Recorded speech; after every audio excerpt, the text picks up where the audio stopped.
Commander, the asteroid is on track to enter Mars orbit. Commander? I heard you. I just need a minute. I love a ticking clock. It works so well in a 60-minute drama that I imagine writers have to avoid the urge to introduce one in every episode as a way to crank up the tension. It does require real stakes to pull off, though, and that's something that the For All Mankind Season 4 finale has no shortage of. Goldilocks is a once-in-a-lifetime source of mineral wealth that is currently on a trajectory that would put it out of humanity's reach. And a show that's got giant displays and monitors everywhere to display a literal countdown that would usually be enough. But as Margo tells us later, the truth is the world is not as simple as we want it to be. Because there are always winners and losers, and the high stakes guarantee that losing means something. Does the tension from a ticking clock within a ticking clock, with a Chekhov's gun on top for good measure, paper over all the questionable decisions the writers made to get to this point? That depends on what you're willing to let go, so the simple answer is probably not. This season has had its missteps, but the number of moving pieces and different eyes focused on that countdown, all with conflicting motivations that make sense for who they are, in that the show does pull off what I watch it for. An emotional climax to the stories of characters I've been following for decades of their lives. There was a 2-minute stretch between the moment when Lee saw his wife and we learned that Danielle survived and saw her grandchild for the first time, which I think is the perfect encapsulation of what this show is capable of. I watched this 3 times while I was getting ready to write this, and it crushed me every single time. It's built up by the catharsis from watching Margo owning the choices she made while wrecking Irina's plans for what she did to Sergei, and the baser satisfaction of Miles smashing the CIA agent who was torturing him in the head with the Martian equivalent of a lead pipe. But it's also reflective of what they've been building towards. With as messy as we are, how do we get to a more optimistic future? You might like to imagine that there's a different path where Margo and Aleida are able to argue their case to the powers that be, and they could be convinced by the right argument that space exploration was too valuable to give up, or that outside of the premise of the show, or what we'd like to believe as fans of science fiction, that is a universal truth. But would that make for a believable or satisfying conclusion? Because this idea that progress is never free does a great job of highlighting a truth about humanity. As this season has shown us through characters like Miles and Ed, most of the time people just do what's best for them in the most short-sighted way. We were reminded of this when Kelly called out her father's position on the strike, accusing him of being myopic. And this is the way progress happens on the individual level. Then we have powerful states, institutions, corporations, and even individual capitalists that drive progress on the civilizational scale. The show made an effort to explore the divide between the individual and the power behind those forces, which is a power that in most situations appears insurmountable. But sometimes there are these moments in history when things come together so that a person or a handful of individuals might be able to affect progress and point things in the right direction. They don't even have to be doing what they're doing for the right reasons necessarily, but it is a nice bonus when they decide to do something selflessly. That's where this finale works as well or better than previous seasons. And the title makes a sly reference to a major concern I had going into it. Perestroika is a word that we associate with failed reforms and the collapse of the Soviet Union, which is something that didn't happen in the For All Mankind timeline. Stripped of the historical context, the word means to restructure, which, unless the writers are planning to take the Kim Stanley Robinson approach and have Kelly and Deb discover a longevity treatment on Mars, as we keep doing these 10-year time jumps, eventually these core characters that deliver these fantastic moments because of how long we've followed them are all going to have to exit the story. Progress is tied to time, something that every human only has so much of. In the past, killing them off has been a dramatic way to conclude several stories, but this time everyone survived. I think it would be possible to still have some involvement from Margo and Dani, but this also provided satisfying conclusions for their arcs in the same way Season 3 set up Ellen's story to end in between the seasons. Ed could still be around, but he'd be reaching the natural end of his lifespan even if his health wasn't compromised. The show's going to have to restructure things. And this ending feels more like an inflection point where a divergence can happen. Not just related to the show's timeline either, but a step towards a different kind of future. And I find that exciting. I suppose from a recapper's point of view, the downside of an effective ticking clock is that if the conclusion is good, it makes the individual details less interesting after the fact. I mentioned the Chekhov's gun that we pick up in a 2 months ago flashback. That Dani and Kuz buried this gun at the end of the last season made it a dangling thread, and having it discovered at the beginning of the finale lets it work as a bridge between the old and the new. The violence it generates is what ultimately interrupts the frenzied attempts by the workers to achieve justice by any means necessary. Another dangling thread from the previous episode's violence was Commander Cho. He wasn't dead, but the threat that his needing medical attention presents for Dev's squad shows just how precarious their plan is. And if we're talking about things the show has done well this season, there's this sweeping montage set to Out of Time by the Rolling Stones, which is another spot-on choice that works as a fantastic bookend with the outro Midnight City by M83 that takes us into the future. This sweeping camera moving around the base and across the different floors reminds us of the moving parts and all the people involved with making this mission happen.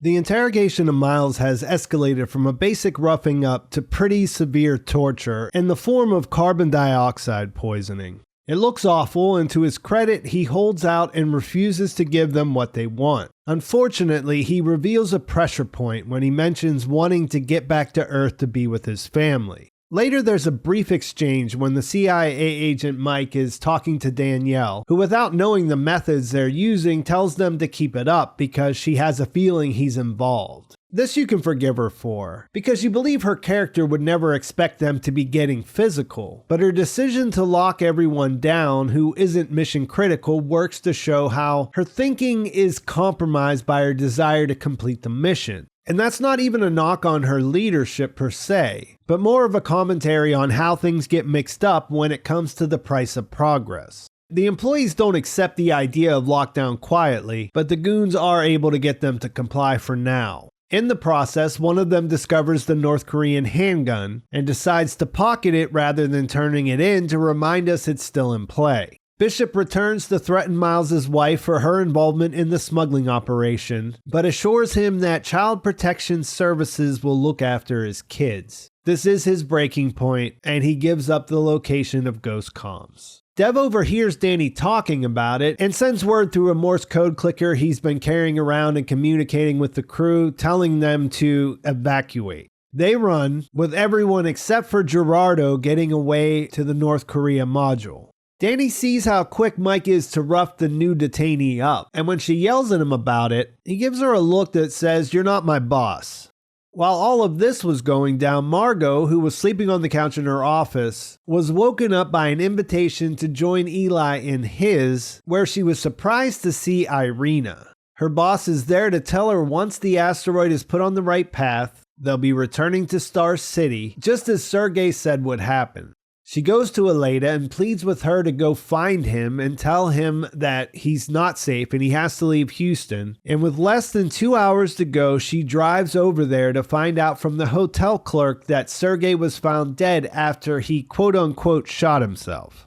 From here, the two actors do an incredible job of navigating some unimaginable territory. Aleida has to return and deliver the news, and Wrenn Schmidt does such a terrific job of showing Margo trying to process the worst thing she's ever heard that they mute the sound from her reaction and use a very sparse bit of score that makes the performance land harder. Later she goes to confront Irina, which is a terrible idea, but at a moment when she doesn't have better options. It goes about how you'd expect, and even though saying "don't handle me" to Irina might have given her a little bit of personal satisfaction, it mostly made her look kinda crazy in front of a group of people who have no idea what she's accusing her boss of, think that she's a traitor, and have more pressing things on their minds, which is the situation she finds herself in.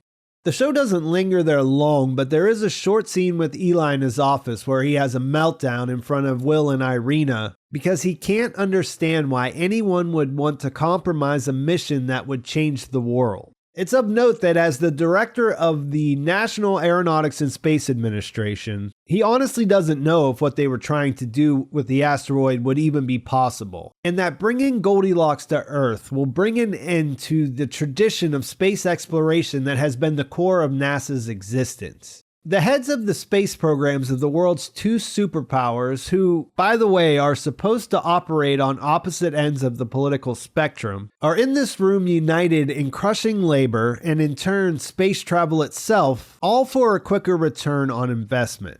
After they get things together and send the burn command, Ranger enters the window for the slingshot burn, and things look pretty bleak for Dev and the would-be heist. Ed gets his chance to shine though when he notices a high-gain S-band transmitter, and they realize that North Korea has private comms, which means that they can talk to Massey. It also comes to light that the engines have a manual override, so they can send her outside during the burn, which is dangerous, but as Ed says, not impossible, and have her activate that, which will give them complete control. She's willing to take the risk, so she puts on a North Korean suit and heads outside. And since she's essentially stuck to the side of the ship throughout this whole sequence, they use a little shot of the panel that she removes getting vaporized by the engines as a visual to remind you that it is pretty dangerous. She does run into a big problem. The override needs to be secured in the open position in order for her to connect the transceiver, and because it's spring-loaded and it won't stay up on its own, the only thing she can do is use her tether. Ed is the one that suggests this, and before this he had seemed a little cavalier, but when he says, "You wanted to be an astronaut, didn't you?" it kind of puts it over the top. And I'm not sure if this is more about motivation for her, like something that she needs, or if this is just Ed somewhat vicariously just trying to be involved. Going outside set off alarms, and they eventually see what she's trying to do on the cameras. Dani reminds everyone that if they take control and those engines burn even for a little while longer than they're supposed to, Goldilocks won't turn for Earth. So she tells Palmer to suit up and to go out and stop Sam. While that's happening, Mike tells Dani they discovered Commander Cho in the med bay. He thinks the rest of the crew are hiding in the North Korean zone, and he tells her that he's waiting for approval from Houston to go in. This is where the gravity of what's happening hits Danielle, and she sees that it's sort of getting away from her. To try to take that back, she calls the North Korean module and tells Lee to let her talk to Ed. And we get a nice bit of classic Dani where she tells him not to start with her, not after all they've been through together. And then we get what may be the last hi bob we ever hear between these two, just before Ed lays out what's going on for her. Mars is now his home, his family's there, and he's not going to stop and let them take the asteroid to Earth and let his home wither up and die. She really doesn't get it, and I can't say that I blame her. We've seen everything that Ed was doing this season, and it wasn't clear to us, and she has a lot less information. It serves to put her in a really impossible spot, because she knows Ed isn't going to change his mind, and things are picking up to where the CIA is going to try to infiltrate North Korea's area. On Earth, this new character, Seth, figures out that they can send a manual command to shut down the engines and stop the burn exactly when they need to go around the override, essentially. Dev Squad wouldn't be able to do anything about it. Once they get started on that, Aleida sees Margo sitting in the observation deck. There's a lot of history in this room. Margo talks about spending time there with Werner, but both of these characters have had big moments that took place here, and it's not just them. There's been moments of triumph and tragedy.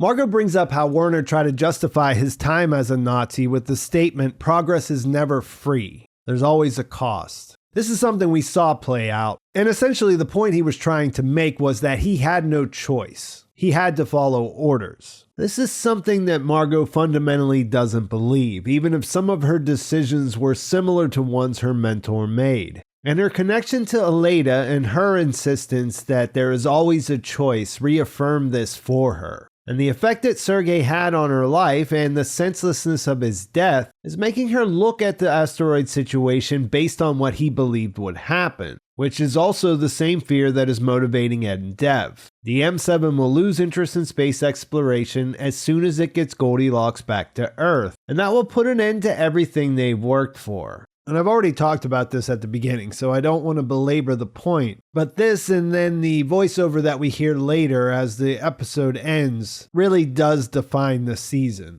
They decide to override the override, to do what in the end will be the best for space exploration. Margo writes some new code that they can put at the end so that it will undo all the new code that NASA's going to be sending to Ranger. But Aleida points out that she can't actually enter this. There's way too many people paying attention to her. So Aleida has to do it herself, which at the time adds a layer of complicity. And then they create this situation where they have to sort of beat the clock, typing it in at the same time to try to make it as exciting as possible. That ultimately is what continues the burn and guarantees that Goldilocks will stay in Mars's orbit. Sam and Palmer and everyone on Happy Valley have no idea about that though. So they have a life and death struggle out there on the outside of Ranger for the mandatory space set piece that we expect from a finale. Palmer does make this life or death when he tosses Sam away from the switch. And when she returns the favor, his tether stops him from being burned to a crisp like the panel. The whole situation might not have mattered in the end, but the shot of him dangling there is a nice starting point for the amazing shot of Ranger and Goldilocks with Mars coming into the frame. That gives you the sense that the right side won this battle. As it does as the commander announces that they have negative engine shutdown, and the countdown clock flashes all red zeros while Ed, Dev, and their team celebrate their victory. Then it starts to feel a little more complicated when you see the stark contrast of the other side's reaction. And this is really driven home by Krys Marshall's great bit of acting and Dani's response of just needing a moment because she can't wrap her head around all of what just happened.